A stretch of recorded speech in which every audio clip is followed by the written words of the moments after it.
Have you ever left a conversation feeling confused, drained, or somehow guilty, even though you weren't the one who did anything wrong? Maybe someone in your life constantly steers every conversation back to themselves. Maybe they explode when criticized but dish it out freely. Maybe you've started to question your own memory of events. If any of that sounds familiar, you might be dealing with a narcissist. Today, we're breaking down 10 clear signs to help you recognize narcissistic behavior in a partner, a family member, a friend, or a coworker. Knowledge is the first step to protecting yourself. Let's get into it. Sign 1. Everything leads back to them. This is a constant need for admiration or validation. What it looks like is conversations that tilt toward their stories, their feelings, their achievements, their problems. They fish for compliments or reassurance and seem unsettled without it. Attention is like oxygen. If it's not flowing, they create a crisis or a performance. Common phrases sound like, "Why aren't you proud of me?" or "After everything I've done," or "You're not being supportive." The impact on you is subtle but real. You start performing approval instead of expressing real thoughts. Your needs feel like interruptions. Quiet test. When you share something important, do they respond with curiosity, or do they compete, minimize, or redirect? Sign 2. Grandiosity or specialness. This can be overt or covert. Overt sounds like, "I'm the best, rules don't apply to me." Covert or vulnerable sounds like, "No one recognizes my brilliance, I'm always underestimated." What it looks like is exaggerated achievements, name-dropping, status obsession, and a belief they're uniquely deserving of admiration, comfort, loyalty, and exceptions. History gets rewritten so they're always the hero, the victim, or the genius. The impact on you is that you feel smaller around them, like you're cast as the audience. Quiet test. Do they have a realistic view of strengths and weaknesses, or do they require a superior role to feel okay? Sign 3. Lack of empathy or selective empathy. This is one of the most telling relational signs. It may not be no empathy ever, but empathy that turns off when it conflicts with their ego or convenience. What it looks like is your feelings being treated as dramatic, wrong, inconvenient, or as an attack. They may comfort you briefly, then use it later as leverage. In vulnerable styles, they may appear sensitive, yet your pain still somehow becomes about their pain. Common phrases include, "You're too sensitive," "That didn't happen like that," and "Why are you doing this to me?" The impact on you is that you stop bringing problems up because you end up consoling them. Sign 4. Entitlement and double standards. What it looks like is expecting special treatment, instant forgiveness, and priority access to your time, body, money, or energy.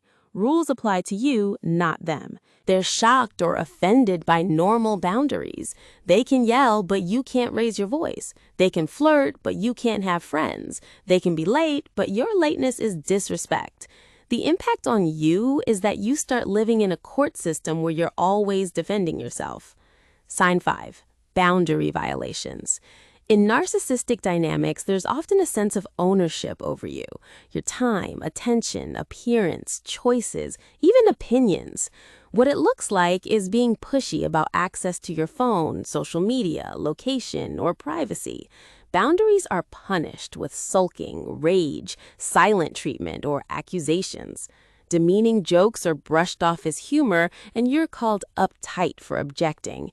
The impact on you is that you feel unsafe saying no, even to reasonable requests.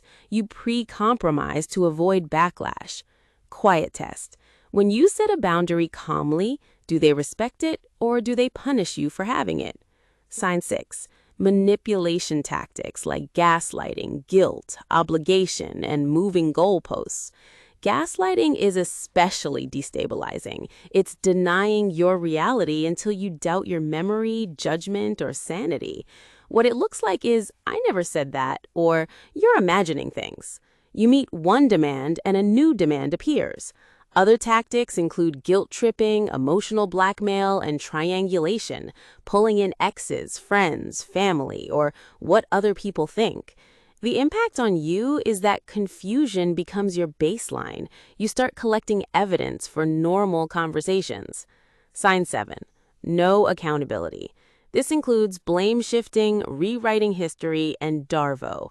DARVO stands for deny, attack, reverse victim, and offender. What it looks like is denying wrongdoing, attacking your tone or character, then claiming they're the one harmed. Apologies are rare or performative, like sorry you feel that way. The impact on you is that conflicts never resolve, they just reset. You become the designated problem. Quiet test. After hurting you, do they focus on repair or on winning? Sign 8. Extreme reactions to criticism. Under the surface is fragile self-esteem. Even mild feedback can trigger disproportionate anger, contempt, or collapse. What it looks like is yelling, threats, intimidation, character assassination, or cold withdrawal like the silent treatment. Often there's public charm paired with private retaliation. The impact on you is walking on eggshells. You edit yourself constantly, which erodes intimacy and self-trust. Sign 9. Superficial charm early on.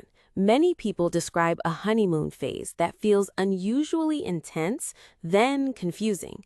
What it looks like is rapid closeness, soulmate talk, big promises early, and mirroring, where they seem to like everything you like at first. There's social charisma that doesn't match private behavior. The impact on you is clinging to the early version of them, hoping it returns. Others may not believe you because they see the charming mask. Important note. Charm alone doesn't mean narcissism. The sign is charm plus later devaluation plus lack of accountability. Sign 10. The relationship cycle. Idealize, devalue, discard, or keep you on a leash. Idealize looks like intense attention, praise, pursuit. You're perfect. Devalue looks like criticism, comparison, contempt, subtle humiliations, nitpicking, or emotional withdrawal. You work harder to earn back warmth. Discard or shelf looks like abrupt leaving, cheating, ghosting, or emotional abandonment, often followed by a return when they want attention, sometimes called hoovering. The impact on you is trauma bonding to intermittent reinforcement. Rare kindness feels like relief. Your self-esteem drops, but your attachment can intensify. Here's a grounding way to tell confidence from narcissistic behavior. Healthy confidence usually sounds like, I did well, and I'm still learning. I'm sorry, I see how that affected you, and I want us both to feel okay. Narcissistic patterns often sound like, I'm right, you're the problem, your feelings are wrong, and I shouldn't have to change. Confidence coexists with empathy and accountability. Narcissistic dynamics typically do not. If several of these signs fit, here's what to do next in a practical and protective way. Track patterns, not speeches. Words are cheap. Look for sustained repair behavior. Set one clear boundary and watch the response. Respect is the test. Reduce emotional engagement, often called gray rock, using brief, calm, factual responses without long defenses. Stop arguing your reality. If you're constantly proving what happened, the dynamic is already harmful. Build outside support. Trusted friends, a therapist, a support group. Isolation makes manipulation stronger. And if there's intimidation, threats, stalking, or physical harm, prioritize safety and consider a professional safety plan. You don't need a diagnosis to change how you respond. If you want, tell me the setting, partner, parent, boss, or friend, and what behaviors you're seeing.